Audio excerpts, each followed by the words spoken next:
By the power of Grayskull. We're talking He-Man and the Masters of the Universe. Hit it.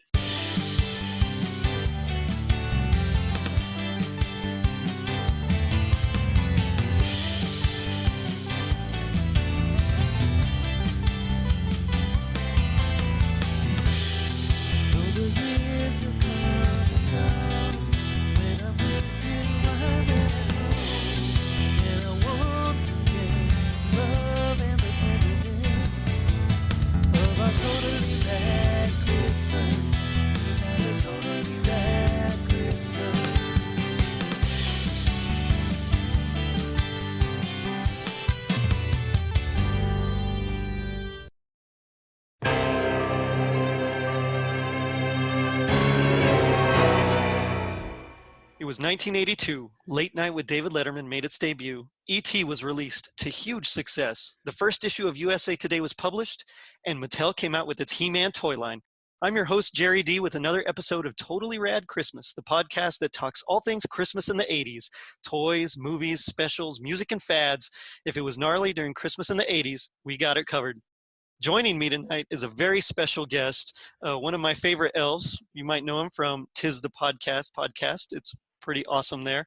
It's Thom Crowe. Tom, how you doing? I'm much better now that I'm chatting with you, my friend. Oh, well, thank you. Much appreciated. And may I say likewise. This quarantine life is getting pretty lonely. It really is. I think I've talked to only my wife and no other adults in the last month or so. I don't count my parents. You know, they're my parents. They're parents. They're not adults. They're not adults, yeah. So mostly I just talk to my 1-year-old and my 3-year-old. What about you? Pretty much. My 4-year-old talks to us nonstop. Yeah, they tend to do that, don't they? Oh, yeah. Especially the little girls. Today, my wife and I were just looking at each other over dinner like, what is happening? Now we have identified ourselves as old adults. As if, talking our 80s Christmas memories didn't already age us. Let's throw the kids into the mix. Yeah, if that doesn't do it, I don't know what will. But tonight we're here to talk about He-Man. He-Man. The Masters of the Universe, and of course She-Ra as well. What are your thoughts on He-Man in general? Good night. I loved He-Man as a kid so much. I was such a He-Man fan, and She-Ra. I like the whole Masters of the Universe. We got a cat. We found this kitten that had been abandoned, and brought it home. I named it She-Ra. Nice. She-Ra later became He-Man. Once we realized there were some differences, and he refused to stay in the house, so he was an inside-outside cat.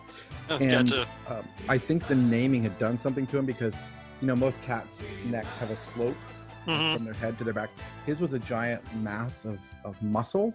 Oh, wow. And outside, he was this very vicious cat. You just didn't talk to or touch or get around or anything. But when he came in, he was a sweet, lovable cat. Well, my great-grandmother made the mistake of picking him up. Oh, no. Scratched her, and she needed like 27 stitches up her arm. Oh, wow. And then when when it got reported, they had to go get him tested to make sure he didn't have, rabies, that sort of thing. Mm-hmm. And he jumped to get to my grandfather, and his teeth went into his leg, and he hospitalized my granddad for like 2 weeks from something in his saliva. Oh my gosh. We made the mistake naming him He-Man. I think we should have gone with something, like Gumby, something a little softer, something more docile, yeah. Orko. But no, it was definitely a cartoon I always watched. I didn't realize, of course, at the time, how progressive it was as a cartoon, how many of the boundaries it pushed. To me, it was just this, cool Master of the Universe, Adam alter ego thing that. What little boy doesn't that resonate with? When we're little, we want to be big. So He-Man, the Hulk, those Batman, those figures who were normal people who got the strength when they needed it really seemed to appeal to boys in the 80s, right? Yeah. Oh, yeah, totally. I mean, it's like a Jekyll and Hyde thing, but without the evil. Just the power. And we'll get to that particular word in general, power, coming later. But yeah, I remember growing up, that was the coolest. Everybody kind of felt like Prince Adam, and that He-Man is just your way of getting out there and making your own mark in the world, I suppose. And as a little boy, that's very telling, really. And it's a very powerful thing. I watched a couple of episodes recently and focused on this Christmas one we're going to talk about today. And there were a lot of things I didn't notice. What's that? When I was watching it originally, and I'm sure some of it will come up, so I'll keep to it, but just they overlooked a lot of things, like how blatantly obvious it was that Adam was He-Man, like he's supposed to be an alter ego, yet there's nothing to differentiate at all. It's funny because the 2000s that reboot they kind of did in the early 2000s. There's a marked difference between Prince Adam and He-Man. He was this little skinny, scrawny guy, and of course He-Man's the big muscular guy. But yeah, in the 80s cartoon, I mean, it's really he got a tan and his hair is darker. He's not wearing a shirt. I mean, how do they not know it's the exact same guy? So I'm assuming that he has that Superman Clark Kent thing going on except instead of his glasses, it's when he takes his shirt off. I really don't know what it is because I mean they look exactly the same. They do. I'm really excited about the new Kevin Smith He-Man Me coming out. too. Yes, it's supposed to be a sequel to the original '80s Filmation one, not its own reboot or whatever. So I'm really excited about that, and I've seen the casting call. They even have a hero listed, which in some continuities is He-Man and Teela's son. Or Adam, I suppose, and Teela's son. So I'm kind of excited about that. I think what I was most excited was to see, because I mean it's a great cast. Yeah, you've got Mark Hamill in there. Mark Hamill. Yeah. Lena Headey. Yeah. Mm-hmm. Headey. Cersei from Game of Thrones. Yeah, Cersei. Yeah. Kevin Michael Richardson. I mean, it's a cool cast, but I was most excited to see Henry Rollins on there. Oh, I knew you were going to be. Henry Rollins fan back in the day.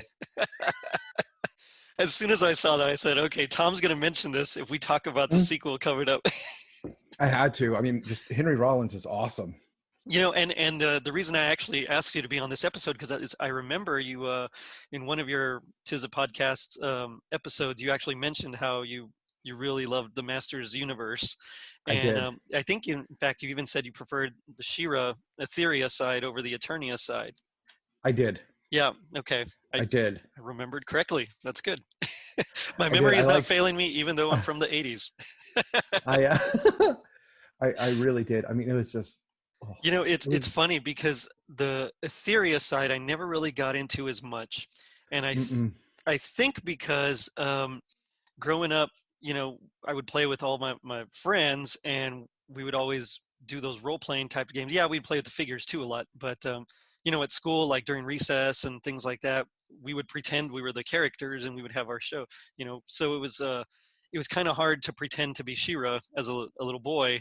So I always preferred He-Man. So when She-Ra came out, I never really got into it as much, especially because really the only male characters are like Bo and like Hordak and a couple of guys here and there, and the occasional pop in from Adam. Yeah, exactly. Adam. Yeah. But looking back on it, the stories are just so much more coherent. They are. They make a lot more sense. Yes. But I was the same way as a kid. As a kid, it was definitely the He-Man world for me. Did you everything He-Man? I had He-Man, the He-Man action figures, the He-Man. I mean, the cool thing about being a little boy was the underwear in the 80s, right? You'd have yes. The colored piping, and then across your backside would be these amazing scenes, and He-Man's were just the coolest. Yes, the art and the artists that they got, they really tried to copy that Frank Frazetta style. That Conan the Barbarian and like what's his name, Rudy Abrero. And he really captured that style on the box art in particular. The blister covers and all that stuff, but it's just so visceral.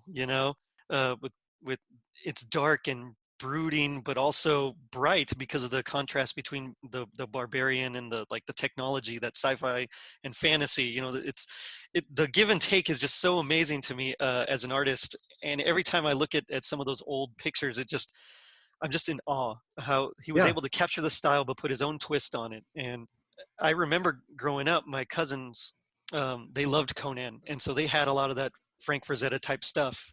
Uh-huh. And so it really, when He-Man came out, it really influenced me more towards that character. And I love G.I. Joe, and I love, Mask and Transformers and all that. But He-Man kind of was like my first big, real foray into action adventure and fantasy, that kind of thing. And it just, I think that really made me kind of who I am and why I really love comic books and sci-fi fantasy, just because of He-Man. 100%. I mean, He-Man is what introduced me to the world of fantasy. I never got into G.I. Joes. I didn't like I think part of it was my family trying to keep away from the glorification of the military. Just my Gotcha. grandfather was a SEAL in Vietnam, and just Wow. Well, tried to keep away from they tried to keep me away from the glorification of the military as this, because it is hard. It does cost people's lives. And I understood that as I got older. But He-Man was amazing. And you talked about the animation. As I was watching this, I was longing so much for 80s cartoons afterwards, because I see this drivel that they're serving to children today. That's just this copy paste, computer generated. Everything looks the exact same. Stuff. I mean, you can see the budget they worked with this. This wasn't a high budget thing. This was really part of the marketing ploy, not marketing ploy, but the marketing plan to sell toys, right? And that's really what it came down to. But, there were parts where we would see like Battle Cat. Oh, you would see his tail in this loop as they were going through. Like, you would see the tail doing the same exact thing through this loop. And when there were people dusting, you would see the same bit of dust flying up, and I loved it, Gerry. It just brought back such good memories, and it felt so nostalgic. Yes. And it did. It just reiterates how awful cartoons are now. Yeah, I was watching that. Some of the previews of that Thundercats remake that they were doing in that really, really cartoony style, and it made me mad. Like I was just upset and angry. And then I came to my senses and realized it's just a show. It's dumb to get angry about. But just looking at it and looking back at the old Thundercats, that Rankin Bass, style. And I know you're not quite a Rankin Bass fan, but Thundercats is kind of different. So. Thundercats, I am 100%. This cartoony joke. Like, Thundercats weren't cartoony in jokes; they were heroes to look up to. Yes, yeah. And you wanted to be lion ho. Thundercats ho. You really wanted to get behind them. It was And I think that's why I did really enjoy the reboot, that early 2000s reboot I mentioned of He-Man and the Masters of the Universe, because they did take it really seriously. It wasn't it wasn't in that Ren and Stimpy style that was going around since the mid 90s. I mean, it really was. Yes, it was still kind of anime, but I mean, the sculpting on each person was really intense, and the backstories. Yeah, I mean, Skeletor was really their Uncle Keldor, whose face got like melted off essentially. I mean, it's that's intense for a kids show. Was that not part of the original canon that he was their uncle? It was always hinted at, but it was never never approved. Yeah, because I always thought it was their uncle. Yeah. And there's a lot of things that I, while doing some research on this, I actually discovered myself. And I've read some of the comics, but nothing really too intense. And now DC is actually putting out some pretty good comics of Masters. Something new ones? Yeah, some new ones. There's the latest one is, I think, the Masters of the Multiverse, which is really cool. So they apply the whole multiverse concept to He-Man, and in some of these alternate timelines or alternate dimensions, Skeletor is actually the good guy, and so it's kind of cool to.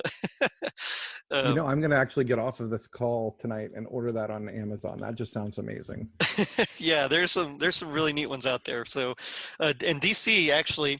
So I'm getting ahead of myself. He-Man and Masters of the Universe was essentially started developing in the late 70s, mostly because Mattel needed something to keep up with Kenner. Kenner bought the rights after Mattel and Hasbro passed to Star Wars. and they were just killing it sales-wise. So Mattel needed something. They did a whole bunch of market research, and they discovered that a lot of little boys they really wanted control. They used the term power specifically a lot. Mm-hmm. So they decided to kind of take that and go with it.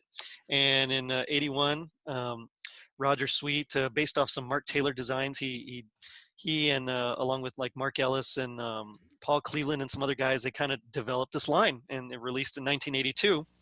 This toy comes with something that can really open up a kid's imagination.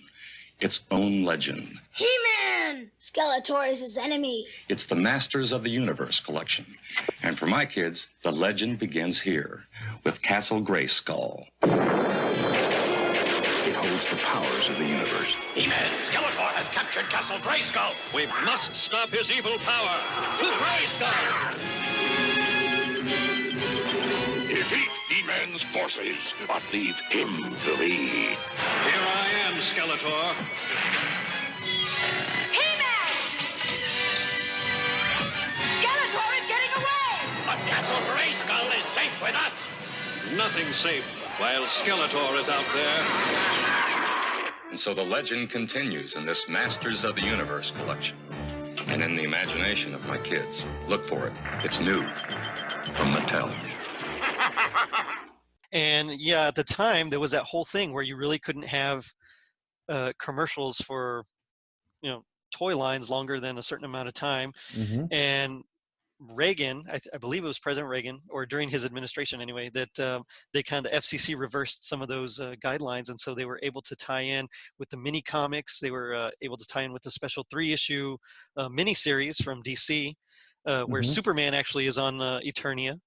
And so Superman and He-Man team up to take down Skeletor, which, you think about it, Skeletor can't keep up with He-Man at all. So Why would you need Superman? It's like that thing. And the Avengers were always terrible about this in the 60s. So they would, like, when they were one-on-one, they would dispose of these villains like no problem. But whenever the team would fight against the same villain, they always had like so much trouble. So it's kind of like that same thing.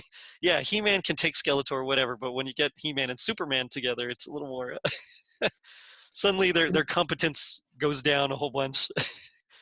But that interesting use of the term for boys wanting power at this time. We're seeing, it's interesting because in society became so unstable in the 70s, relatively speaking, with not only in popular culture, with people protesting, with this anger, with this whole revolution that happened, cultural revolution that happened, but the home really shifted. We saw this huge jump starting in the early to mid 70s in divorce rates. They just started shooting up, and so suddenly all these little boys at home, their families are breaking up, they feel completely lost, and that's where these characters gave that feeling. They gave that power. I know that's what appealed to me. Like, this control over my own life and destiny is something I wanted so badly from a young age that I couldn't actualize. I couldn't, come out and say this is what I'm looking for, but that's the void that these heroes filled for us, right? Yeah. So it's really interesting the way they did that research, and they honed in on that, because I look back as a young boy and that's what I felt was powerless as a kid. Yeah. And it, so they noticed that word kept coming up. And so they initially, that's why He-Man says, I have the power, but but initially they were going to call the line Lords of Power. And of course, some executives, heard it and said, well, it sounds too religious. So they changed it to Masters of the Universe, which, I don't know.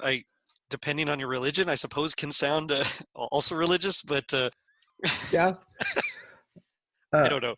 I'm not going to go there. But anyway, yeah. So they changed it to Masters of the Universe, but they kept that phrase, when when Prince Adam is transforming. But what really struck me is I went back and I found some of my old mini comics. My parents, they had kept a lot of my He-Man toys and a lot of my other toys in boxes, and they finally gave them to me a couple of years ago. And I went back and started looking through them, and the storyline is completely different from the traditional one that we're used to. So originally, He-Man was just like a member of a barbarian kind of tribe that grew up in the jungle, and that kind of thing. He found a harness that gave him special, just enhanced his strength. And Tila was initially conceived to be kind of like the sorceress character called the goddess. That's why her figure came with that like cobra headdress kind of thing. So he meets her, and she kind of gives him the harness or whatever, and then Skeletor has half of a power sword, and He-Man has to find the other half. And when they put the halves together, they can open Castle Grayskull. And Castle Grayskull is kind of like this just neutral property that whoever has it, essentially becomes a master of the universe. So, there was no Prince Adam, no like royal family, and essentially Eternia has been like just devastated by wars and plagues and things like that. And it's just kind of like in the ruins of all that. So somehow when they sold the rights to Filmation, and they kind of take what's there but change it and adapt it, because in those mini comics, and especially in the DC miniseries, Prince Adam, I guess, really appealed to them. And so they decided to make Prince Adam turn into He-Man and go from there. So so it's so strange to see it. And like Trapjaw is like just this interdimensional pirate. And I mean, all these guys are just, they're not like just comic relief lackeys. They're actually like dangerous guys. And He-Man has Man-at-Arms to help him fight and all these things, and Ram Man. And I mean, it's so strange and different, but it's also cool in its own way. So it's kind of like its own separate multiverse, its own universe, multiverse. So it's kind of neat. But I always thought the Prince Adam was like the original. That was their idea, but no, I was definitely way off on that. That's crazy. I didn't know that. Right? Oh, well, I don't know. But the art by, what's his name? Alcala. I don't remember his first name, like Armando or something like that. It's fantastic in those mini comics. It's like straight late 70s, early 80s style art, almost Neil Adams. And it's amazing. So I'm always drawn to that kind of style. And of course, I love Jim Lee. I love, Lionel Yu and Jason Fabak and all those guys. But something about that early 80s, late 70s style that just always gets to me.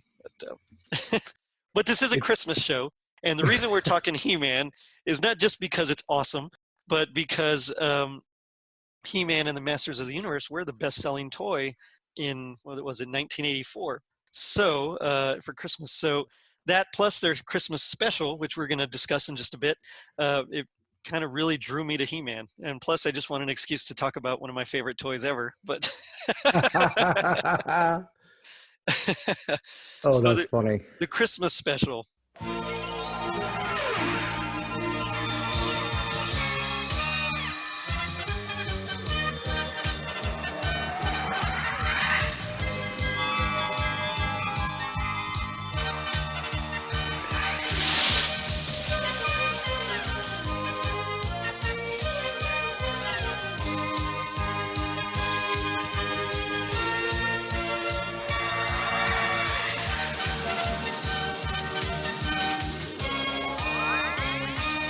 I don't know if it was the first year.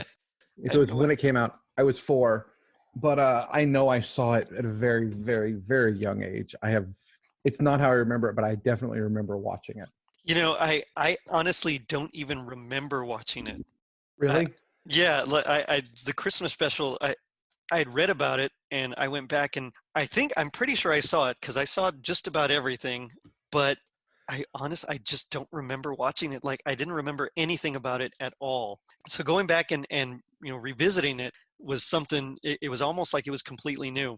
And, yes, I had read synopses about it and all sorts of summaries and breakdowns and reviews, and watching it in person. And I watched it with my 3-year-old and my 7-year-old, and the looks on their faces when they're talking about Christmas and Santa and when Skeletor has his own little crisis of conscience.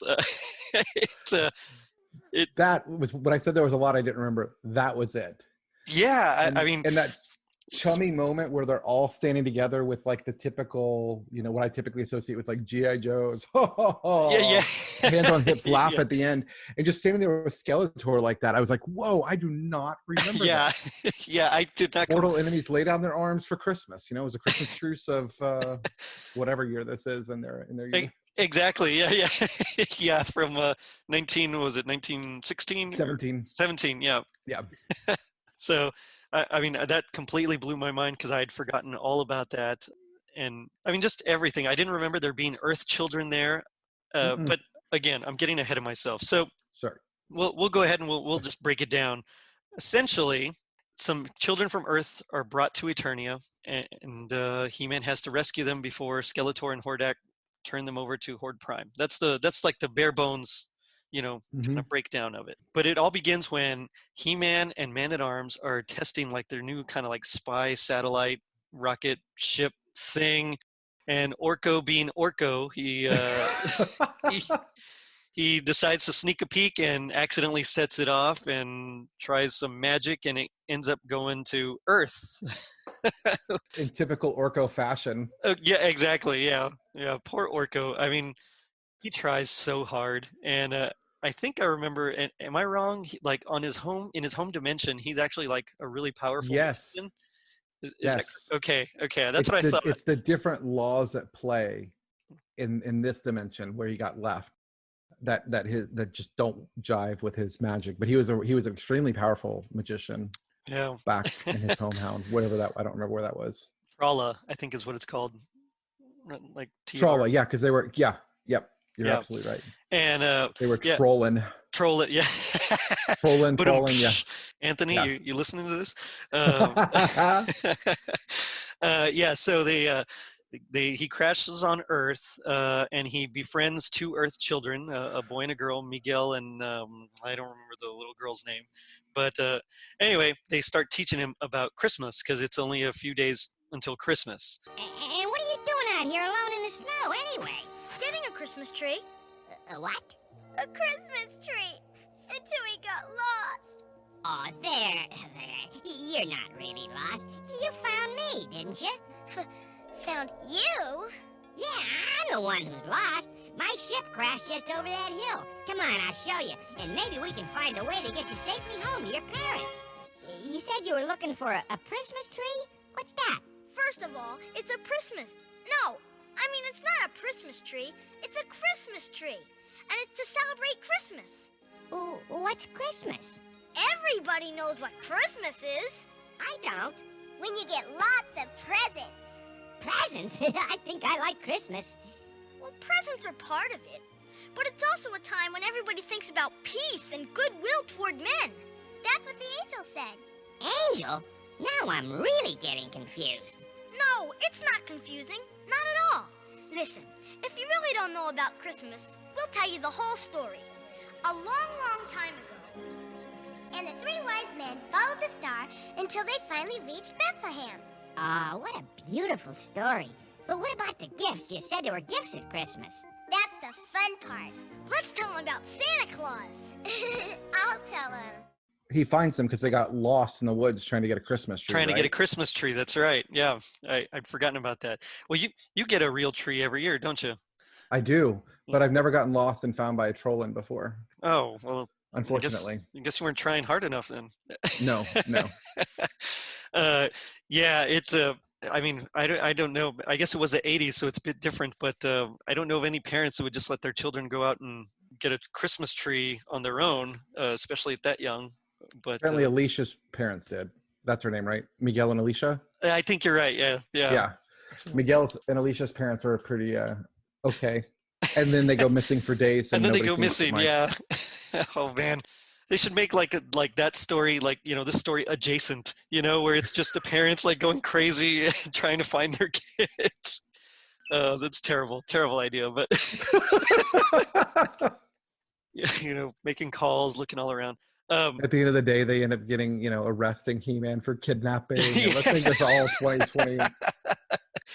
Oh man, yeah, that I'd pay to see that. I think I would, but they So in order to bring Orko back, they can use a special device Man-at-Arms has. It's essentially like a transporter, but they don't have the correct resources, so they figure there might be some on Etheria, She-Ra's world where she's on, and so she goes and she has to fight a beast monster, which, by the way, I never realized how many times they use the word beast, like in these shows.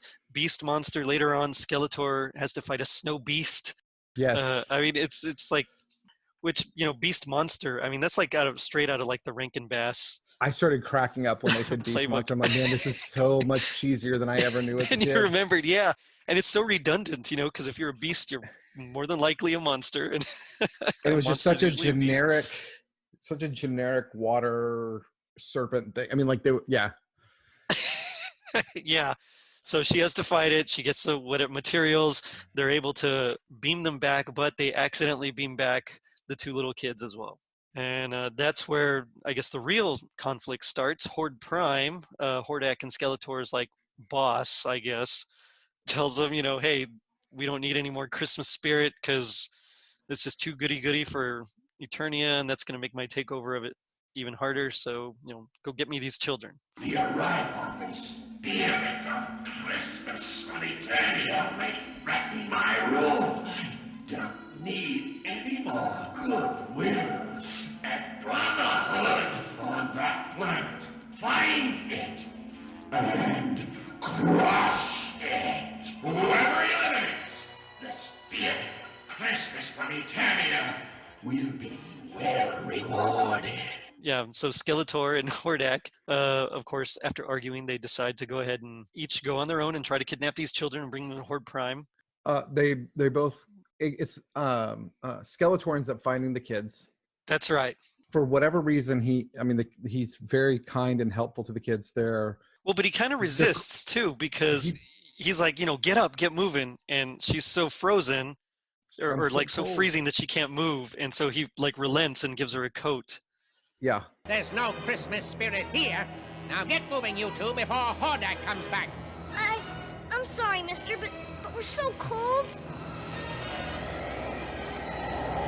So you're cold. Oh, blast it. Oh, I'm warm again. Thank you, Mr. Skeletor. You are very kind. Kind? Never use that word around me.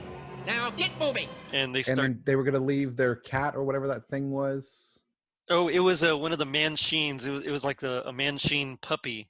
Yeah, puppy. They were going to leave it behind, and she ends up guilting him into letting her bring him along. And we see Skeletor softening this whole time in a way that I did not know was possible. Yeah, exactly. You're right. I was going to say so much so that the kids describe him as kind at the end. And yeah, wonderful. Yeah. Yeah. Oh, thank you, Mr. Skeletor. You saved us. You really are wonderful. Listen, I am not nice, I am not kind, and I am not wonderful. And Relay. The puppy was Relay. That's right. Relay. You're right. Yeah. Yeah. And what's interesting, the puppy starts licking him because he decides he's going to carry him.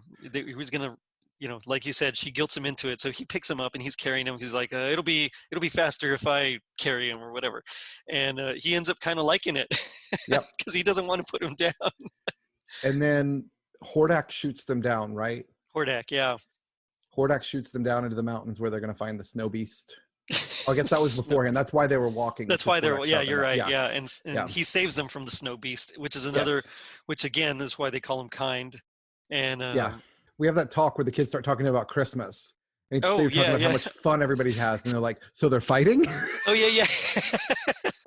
Fighting is fun. And then said, no. And you give each other like presents. And he's like, oh, and when you open them, they explode. And they're like, no, they're nice presents. He's like, nice? It doesn't sound very fun to me. It's like some of the worst dialogue ever, but it cracks me up. Oh, it's amazing. It is amazingly awesome. But, tell me more about this Christmas. Well, it's a wonderful time of the year. Everyone has lots of fun. You mean they get in fights? No, they have fun. Fights are fun. I like fights. And you give each other presents. And when you open them, they explode, right? No, they're nice gifts. Nice. Doesn't sound like much fun to me. Yeah, so they start teaching him about Christmas. And, of course, Hordak shows up.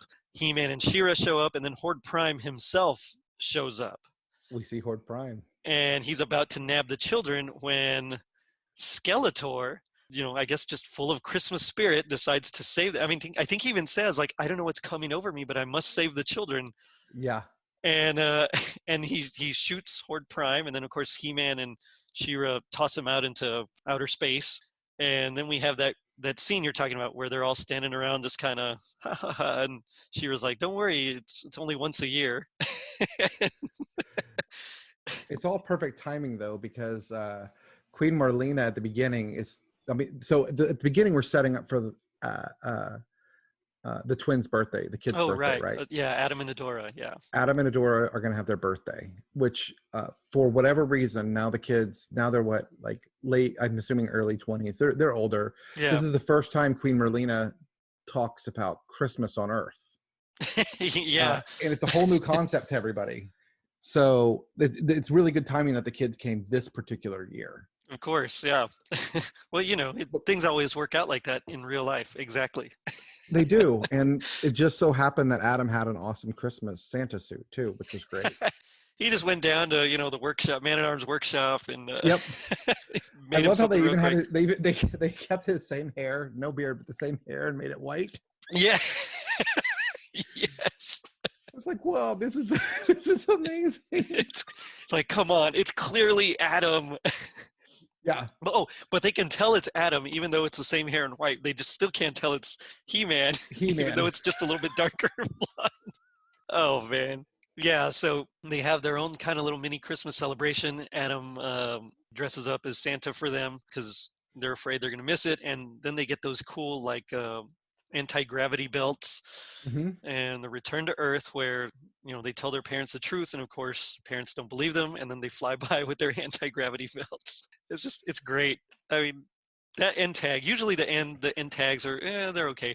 But that one that got me. I mean, I was sold. Yeah. Because, you have kids tell you these imaginative tales of what they've been doing. And you're like, okay, sure. Yeah. And then this time they're like, wait, what? They're flying? Yeah, and they do like the little freeze frame on their faces, and their eyes are just so wide and their mouths are open and oh, those 80s freeze frames too. That just felt so quintessentially 80s. Yes. Yep. Well, same thing, just the fact that they had anti-gravity belts. That seems like something exactly from that era, They weren't flying anything, they were anti-gravity. Mm-hmm. Yeah, which was futuristic talk for the 80s. Exactly, yeah. Yeah. So that's the Christmas special. And you know what? I as cheesy and corny as it was, I actually really enjoyed it, and I really enjoyed Skeletor's arc, because Skeletor legit has an arc. He's not just a one-dimensional character in this. Hordak is the same one-dimensional character, but Skeletor, I mean, he really actually kind of grows. He did. I'm sure episode. He'll go back to. I'm sure he'll go back to the same old bonehead before, but I like that bonehead. Oh yeah, thank you. But yeah, so this will be part of my Christmas canon, I think. I think it will be part of mine too. It was that good. We've already watched it like 3 times, my children and I. So I said it's interesting. They weren't allowed to hit in cartoons before this. This was the first cartoon where they could hit, but I thought it was interesting because when I was studying about this, that they talk. I always remembered He-Man's sword because he always said, "I have the power" as he's transforming. Mm-hmm. I didn't realize he didn't really use his sword. He didn't much, really so use it. He still wasn't allowed to use it. It was just a prop. And as I was watching this, I was like, "Huh, it's there," but he never actually uses it. Mm-hmm. And She-Ra, I mean, both of them, they essentially just use their swords for like breaking, out of things, that kind of thing, or to throw it in as almost like a grappling hook with the rope attached, kind of a thing. They don't really use their swords. They don't really hit anybody. In fact, He-Man prefers to just pick people up and throw them. Yep. And She-Ra does that kind of kick thing, and she does it as well. She'll pick them up. And the only time we really see that animation of He-Man punching is when he's going to punch like a boulder or like a steel door, something like that. And you're right. It was, they had just made those new rules, and they still stuck with that same Super Friends style of fighting. In the Super Friends, those Justice League cartoons, same thing. They weren't allowed to like hit people or really fight. So they would always have to come up with different ways to solve the problem. And He-Man ended up doing that too, which was also kind of cool because he was so powerful, but essentially he used his brain most of the time to kind of end the fight. And if he couldn't, then he would just pick you up and throw you, but But he can do that. He's He-Man. I'm not going to correct him. Yeah, exactly. That's his prerogative. I was watching this one episode where they go to like this ice realm, and the king, his daughter was kidnapped by Skeletor, so he's like forced to fight and capture the royal family. And so Adam hasn't transformed because he's frozen, and so Orko, who's the only one that wasn't frozen, pretends to be He-Man and save the day. And he convinces like the king of this underground ice realm that he's He-Man, and so he's like, okay, but you have to free my assistant to help me, which is Adam. And so he turns into He-Man, and they're on their way to go rescue the guy's daughter from Skeletor's at Snake Mountain. And the whole time He-Man's like playfully like jabbing him about, oh, I'm just your assistant. And like, I didn't realize He-Man was such a troll. That's funny. Yeah, it was a great episode. I remember having my little Orko toy. Like I had him with He-Man. You know why he was drawn the way he was, right? I do, because originally his name was Gorpo with the G, and they realized it was going to be so hard to draw that G, especially when they reused animation, that they decided to just make it an O. That's why he has no mouth and no feet. Yeah, exactly. Yeah. Just let's keep going with it. All right, if we're gonna go halfway in on this, let's go fully halfway. Let's all the way halfway. Halfway. Well, that's like Snake Eyes, essentially. Snake Eyes, they ran out of money for the sculpts and paint, so they just kind of made an all-black figure with no face, and he became like the most popular Joe. And it's like he looks amazing. I mean, even in the more modern adaptations, he just looks unbelievable. Mm-hmm. Talking about Orko, and I'm sorry I kind of jumped there, but it reminded me when in 1987 when the Masters of the Universe movie came out. I mean, I was like so jazzed, and I didn't realize that Gwildor character was like his own like brand new character. At first I thought that was like their take on Orko, because I was 7 years old and I didn't know about Hollywood stuff. And so I remember being upset that he didn't look anything like Orko. And of course, then the toy came out and it said Gwildor, and I realized, okay, it's a different guy. At the far end of the universe, there is a planet ruled by a being of utter evil.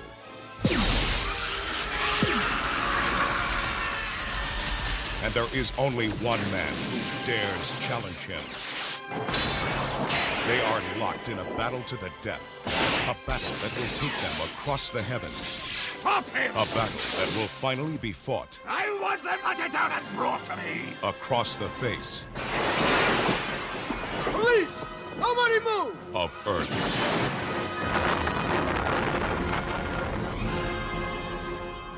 I think I'm gonna need some backup. Can you show us the way? Of course. No.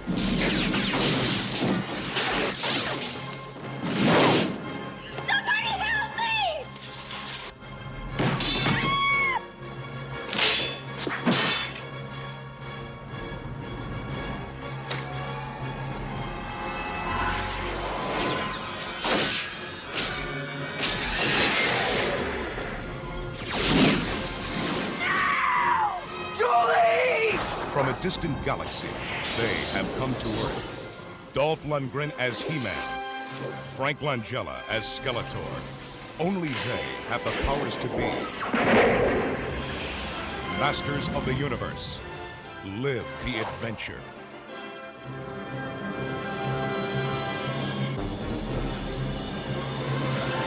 But Orko, I always really liked him because he was kind of a joke.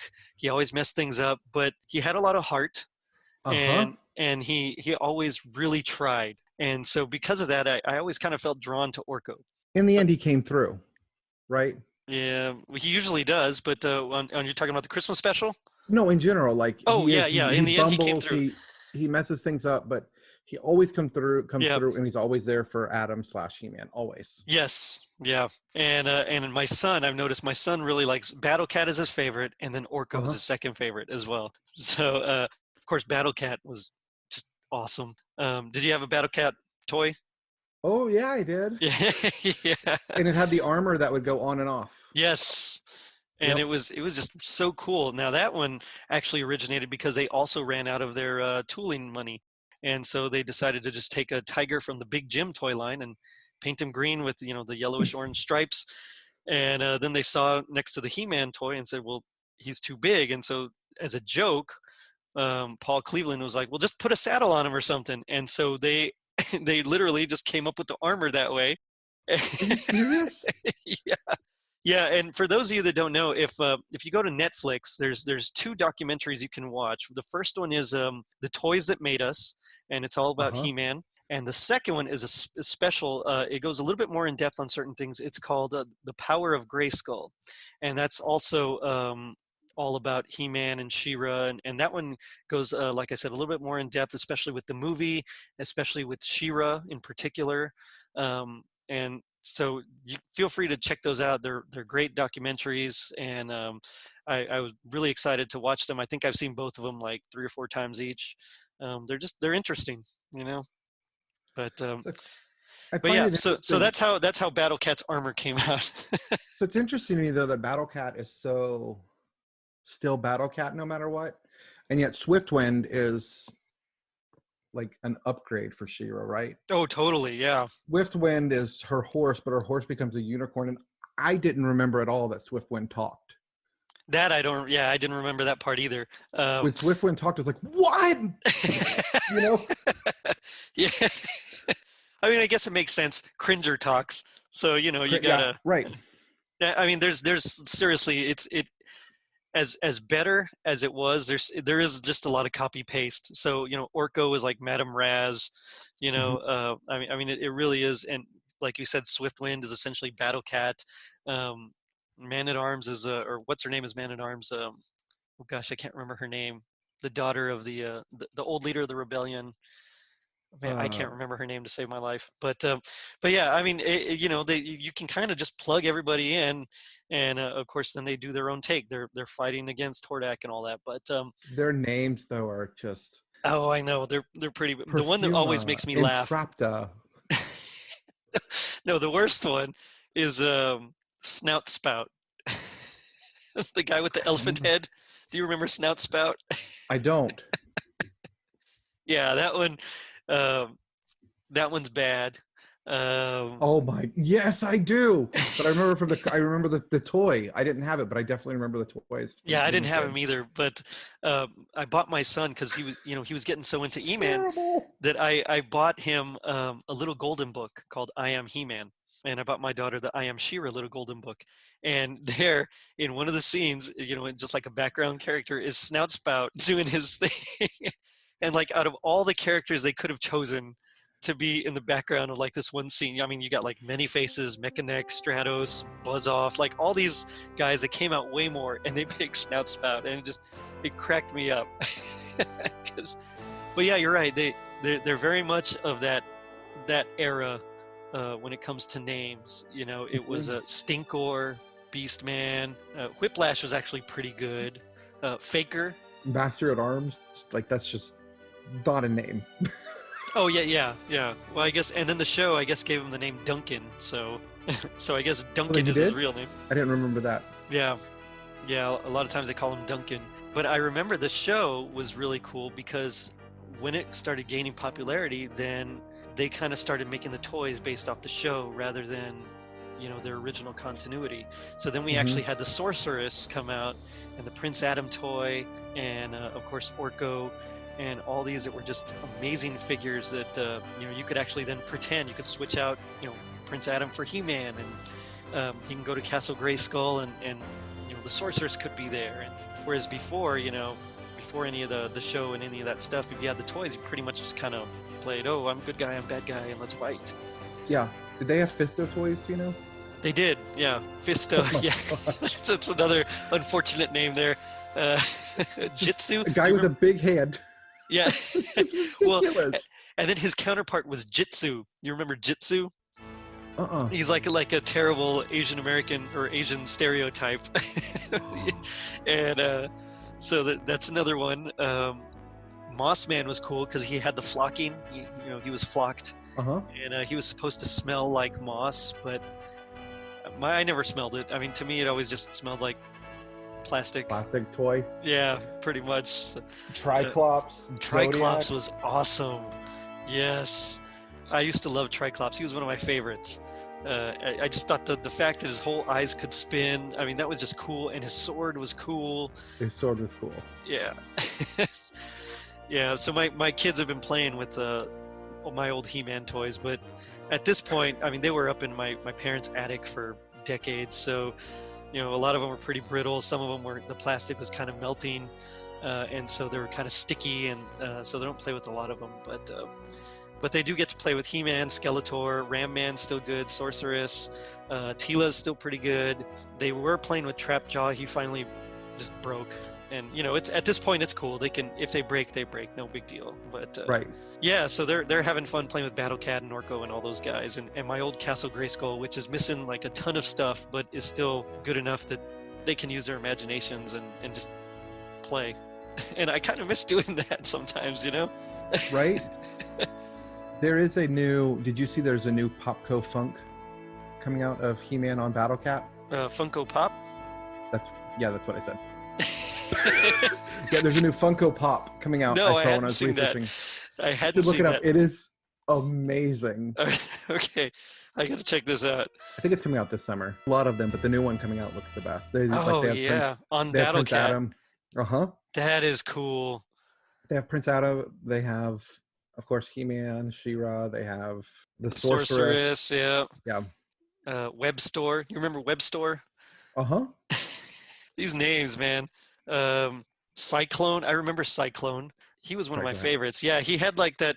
It wasn't holographic, but what was it? There's a name for it. Anyway, he had like the emblem on his chest, and you know, you'd move it slightly, and you could see it. Iridescent. I know what you mean. Yeah, I know what you mean. Yeah. See, he had that. He was always so cool, and then you could spin him, and his arms would like fly up like a cyclone. You know, he had like a wheel on the back, so that was really cool. And there was another one that was like a cowboy kind of guy, which I always thought was strange, but called Rio Blast, and he had like all these guns that would come out of like everywhere. And so he was one of my favorites. And I don't know if it's because like I'm from Texas and I'm just like required to love cowboy stuff, but he was always so cool, and I always liked him, but I don't recall him ever coming out in the cartoon, of course. It is what it is. But I remember being so excited when the movie was going to come out. And my dad actually took my brothers and I to go see it in the theater. It was like a special father-sons kind of thing. My mom stayed home. And, you know, as a kid, I thought it was great, although I still was very upset that they didn't look exactly like the cartoon. Mm-hmm. And you know, as an adult, I sometimes I'm still kind of that purist, but you know, I let it go quite a bit. You know, like the Dark Knight suit, I still love. Captain America, you know, he doesn't have the scale mail and all that, but I like it better. It's more practical. You know, so things like that I'm good with now. But back in the day, I remember I hated it that Man-at-Arms wasn't yellow and green. You know. And I hated that Teela didn't have her white and gold outfit. Why didn't she have it? You know, but I did think Beastman was legit. They did a great job with that Beastman. He was just so cool, and I always wanted them to. I don't recall. Did they release a toy of that Beastman? I don't think they. I didn't have it. If they did, I didn't either. And I always wanted it, but I know they had Blade, they had Saurod. Yeah, I always wanted that Beastman. He just looks so menacing. Mm-hmm. You know, just better than the orange and red with the blue underoos. But being from Texas, did you ever go to Hanna-Barbera Land? I never did. No. Mm-mm. I mean, I don't even think I realized it was here. It was in Houston. Was it in Houston? Okay. Mm-hmm. Yeah, we didn't go to Houston often. We went more to San Antonio because it was only about 3 hours away, rather than Houston, which was like 5.5, almost 6 hours away. So we tended to stay closer. No, that would have been really cool. Yeah, I went as a kid. I went there for my birthday one year. It was awesome. Nice. I love those Hanna-Barbera cartoons. I mean, they're classic. So many cool things. So what would you say is your favorite He-Man toy? Oh, by far, it was He-Man. He-Man, yeah. It was He-Man, 100%. When I would play with friends or anything, I always wanted He-Man every time. Yeah. And then Octo. I remember I had a few He-Man. So I had, of course, the regular He-Man, and then I had the one that had like that special armor with the battle damage. So like when you'd hit it, and then it'd kind of flip, and there would be like a little scar, and then you hit it again, and it'd flip again, and there was like a deeper like cut, like a big old gash in his armor. So that was kind of cool. And then you'd flip it again, he'd be healed. So I had that one, but I think my favorite was the Power Punch He-Man. And yes, yeah, he had the caps on his back. On his back, yes. And do they still make caps like that? I don't know. Because I mean, they got to be dangerous, right? but yeah, you'd put the little cap in the pack on his back, and then you'd twist him, and he'd punch, and the cap would go off, and I mean, it would sound like a real punch. It was just it was so great. And that one, I think, out of all the figures, was my favorite. Because I didn't have to provide my own sound effects. You felt less like you were doing a 60s Batman game. Yeah, exactly. Yeah. Yeah. Pow, blap, kazam. I don't know, whatever. But yeah, and of course, I tried to get as many as I could. Of course, we couldn't afford a whole lot, but I remember whenever I do get good grades, my parents would get me one, and as like a reward, they'd take me to KB Toys.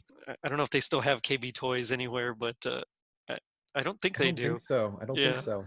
But we'd go in, and I'd go straight to like that action figure aisle, and they'd have all the cool toys, the GI Joes, the Thundercats, the Transformers, and then the He-Man section. And I remember because the roof actually like kind of went down a little bit.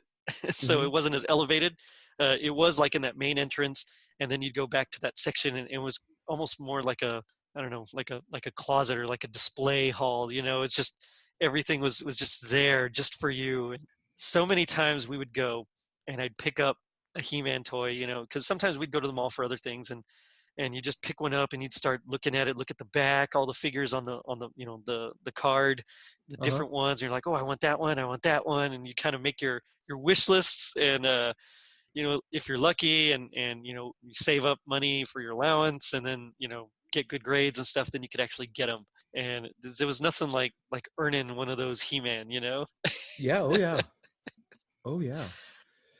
It was always I went between that and the Thundercats all the time. Yes, yeah, Thundercats were also amazing. Another one of my favorites. But I was talking with Anthony, and we were talking Rankin Bass, of course, and we were talking about Thundercats in particular and that style. And it's a great style. It's that typical, almost like Studio Ghibli, Miyazaki type style that they kind of adapted, but Thundercats, when you compared the animation style to He-Man, while similar, not so angular in their lines and things like that, like Batman the Animated Series, they're also very different. And I love them both. He-Man, they were famous for admitting that they did the rotoscoping, so they would film the characters in black and white, real life actors dressed up, and then they'd kind of draw over it to get their motions, and they'd have their stock footage, that one of them laughing, where they toss their head back, and of course where He-Man would toss his sword from one hand to the next, or which the things they do all the time, right? Yeah. Okay, what's the point? Can I ask, what's the purpose of that? Like, why wouldn't you do that? Okay, well, see, because if I had a sword, I'd do like Conan stuff, where you just kind of spin it around your body and be more intimidating about it. Yeah, exactly. Not like I'm trying to juggle. He-Man's been hanging around Orko too much, I guess. Oh. All right. Orko. That's it for me. No, but it has its own style, and a lot of it was because the toys, I think, were so like big and beefy compared to like GI Joe and Kenner. Those Star Wars figures. They're so thin. The toys were 5.5 inches rather than the 3 3/4. The sculpt, I mean, it was just a huge sculpt. It was. And so I think that, like you were saying earlier, in the show. Something about just being big and strong when you're a little boy. It's like the pinnacle of what you can achieve, I guess, at the time. And the toys actually represented that, which was so cool. It was the only toy I had that was big like that was a little bath toy, like you'd squeeze and suck water in, and then it would squeeze it out. Hulk. Nice. That was the only other sculpted big toy, the powerful toy that I had. Yeah. Do you have But they really weren't. Yeah. They really weren't big and sculpted. No, not so much. I mean, and then you even look like the more obscure lines, like the Visionaries. Do you remember the Visionaries? Yeah, so they actually did have holograms on their chest, and there was like a cartoon when there was only like 12 episodes or something. I remember they would show the cartoon at like 5:30 in the morning on Saturdays, but same thing. They were like real thin, just tiny little guys, maybe 4 inches tall. Thundercats were bigger, but they weren't as massive as He-Man was, although they were taller. Yeah. Anyway, so I have to ask, what is your happiest Christmas memory regarding He-Man? Oh, I don't know that I have a Christmas movie regarding He-Man. Okay, well then I got a He-Man for Christmas. How about you? So for me, it was definitely getting Castle Grayskull. There's a picture, and I think I'm actually using it as my as my cover photo for our Facebook page. But there's a picture of me when I was like 4, and I got the Castle Grayskull, and there's like, I think I'm holding Many Faces, and there's Merman and some of the other guys there, and it was like the greatest thing ever. It's like, wow, Castle Grayskull.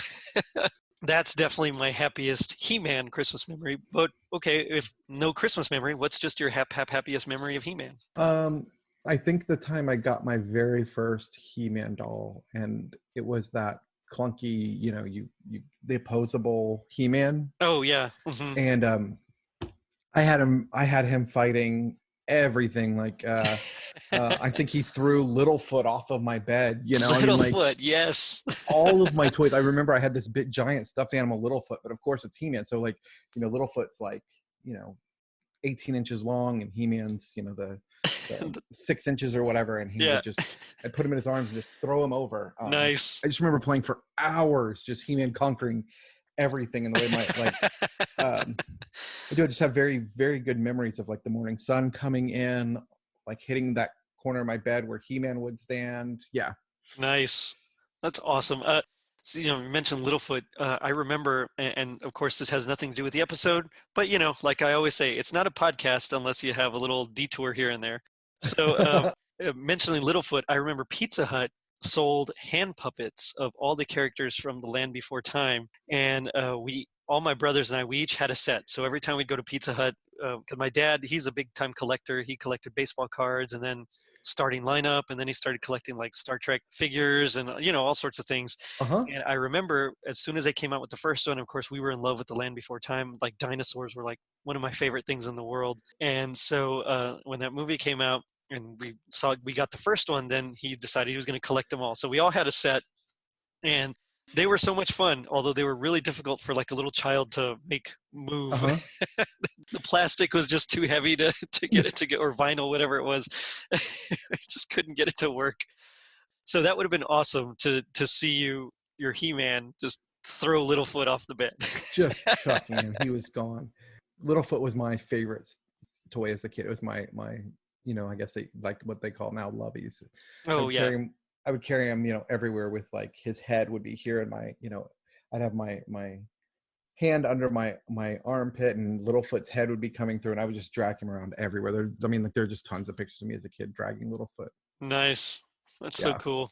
Yeah, I never had a stuffed one of those. Just the little puppets. But if I had thought of He-Man tossing them off, I probably would have done it myself. Right.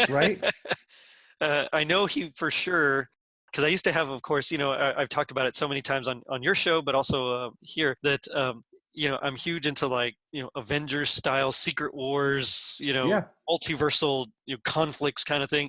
So I would get like He-Man and Lion-O and like Duke from G.I. Joe and Optimus Prime, and like all these guys would get together to fight like all the villains. And it was like one big tag team, and, and so I remember He-Man one time he had to pick up Snake Mountain because that was the only way he could like stop all the bad guys. He picked it up and then he kind of shook it so that they would all kind of fall out.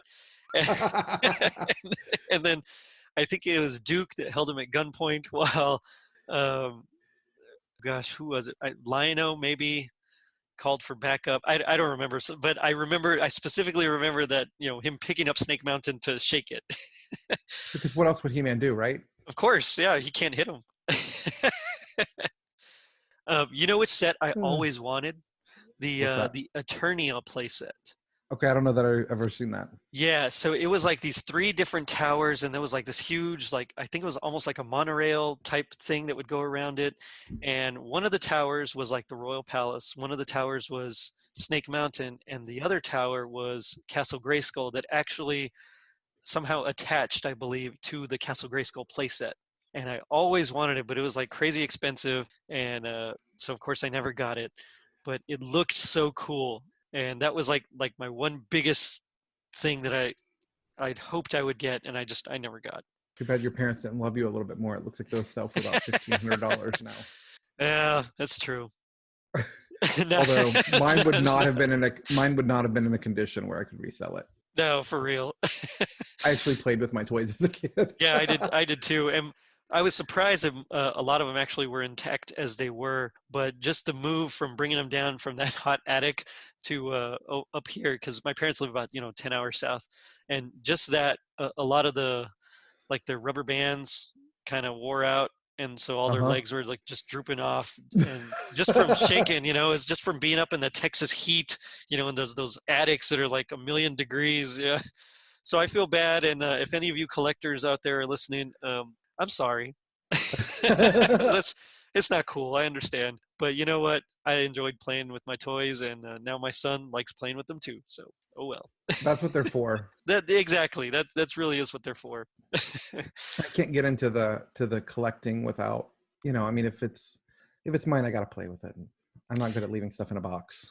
Yeah, it's funny because there was a sketch on Saturday Night Live where they were talking about collector's toys, and I don't remember if it was for Star Wars figures or it was for some sort of figure, and they're like, yeah, you got to buy 3 of them, and the kids are like, 3? He's like, yeah, one's to open and display, then like one's to put in a box and save, and the other one's like to hang on a wall or something.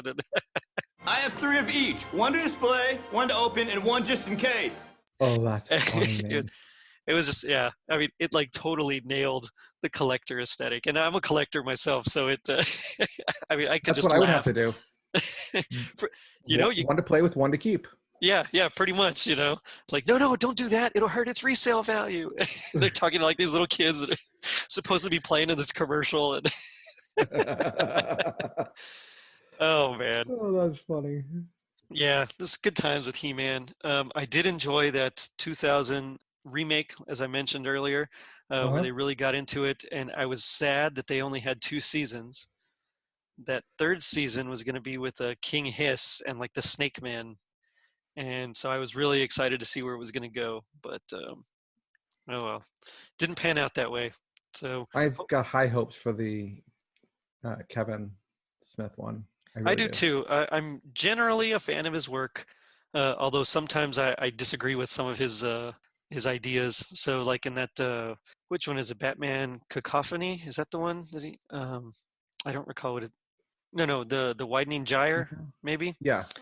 That one, where he tells that new partner of his that in his first mission he like wet himself or something, and so that kind of was like, what? That just like ruined Batman for me. I mean, it ruined him for like a good, like, I don't know, half a year. I was like, I'm out of this.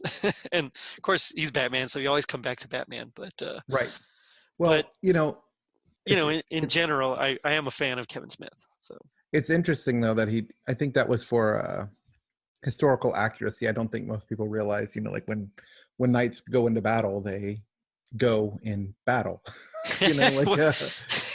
That's. If you read, ancient, if you read these old accounts of battlefields, that's one of the things they talk about. It's just the sheer stench of human excrement. Oh, wow. And Brandon Sanderson in his series, The Stormlight Archives, where he has people in armor, he talks specifically about that. I'll have to check those out. That's you're not the first person to mention that particular series. So it's probably something that I'm going to have to eventually read. If you're looking for books, I recommend Sanderson to start with Mistborn. It's a good intro into his universe. Okay, right on. He is the single best world builder out there. Wow. Well, that's something. Yeah. That's saying something. Yeah. But especially when Tolkien created his own language. So right. So wow, that's definitely saying something. All right, I'll have to check those out. Consider me sold. Awesome. Well, okay, one thing I do have to ask. Did they ever show Horde Prime's face? No.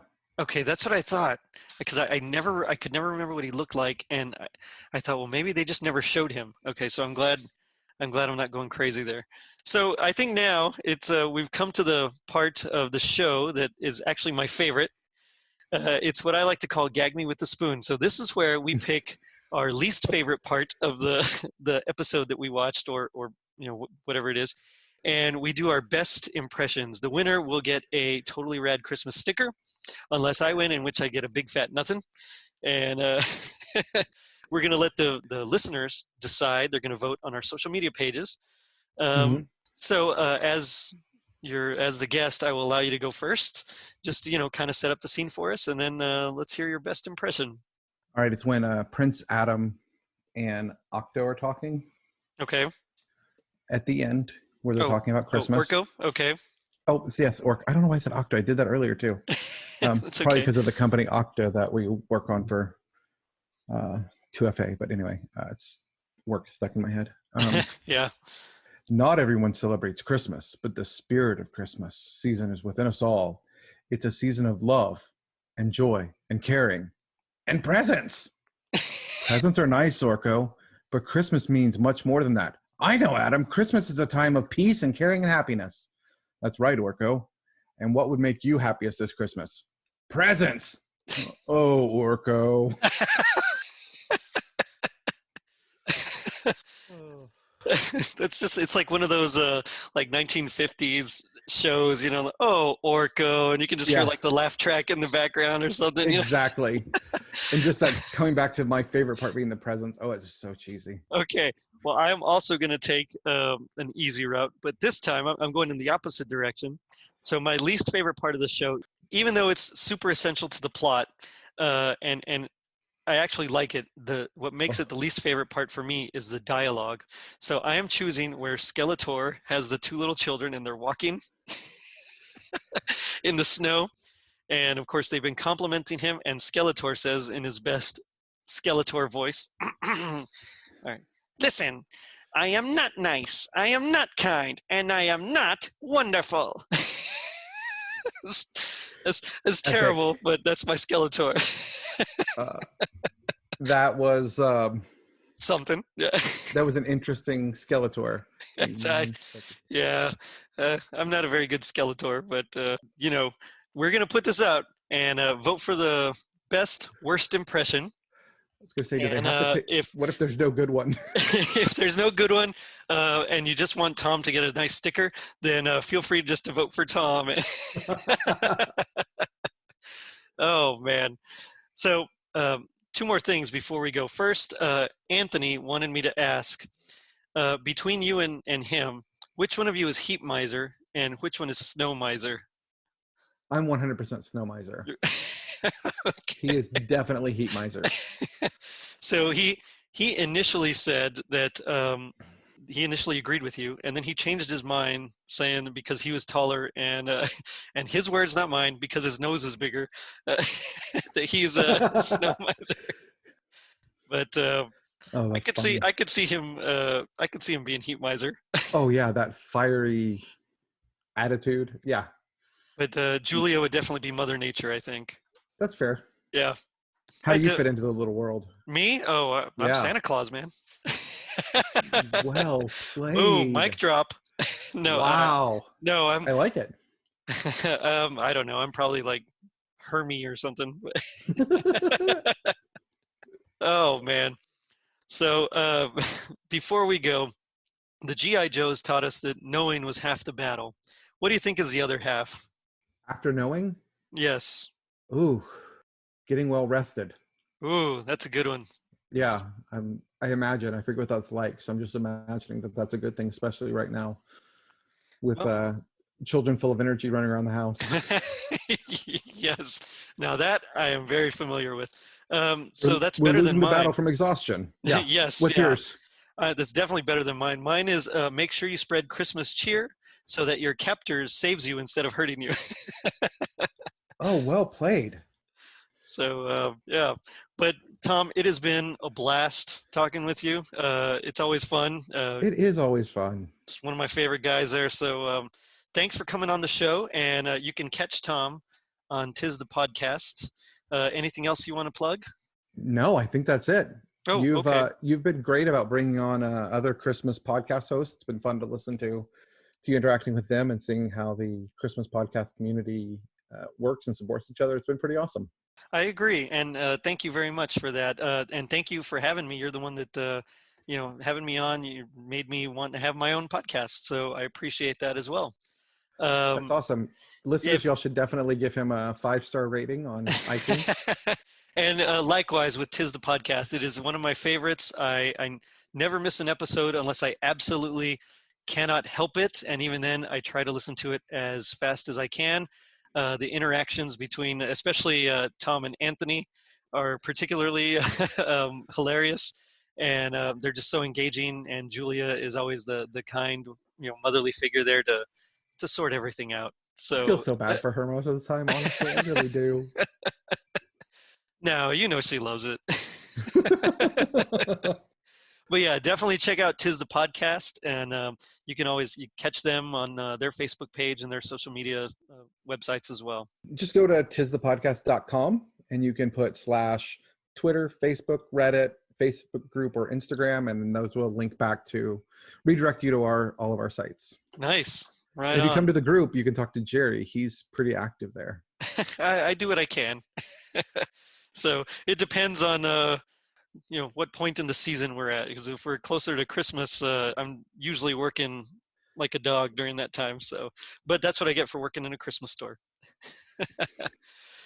But now it's my turn to say, not everyone celebrates Christmas, but the spirit of the Christmas season is within us all. It's a season of love and joy and caring. And presents. Presents are nice, Orko. Yes, I'm stealing your line, Thom.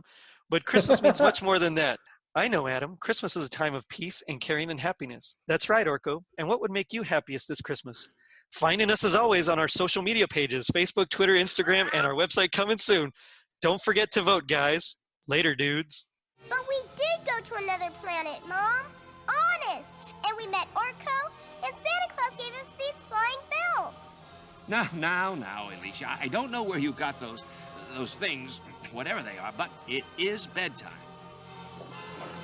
Okay, Father. Good night, and Merry Christmas. Ho, ho, ho. Merry Christmas, young lady. Merry Christmas, brother. Oh, you knew it was me all the time, didn't you? Uh-huh. Well, Merry Christmas, sis.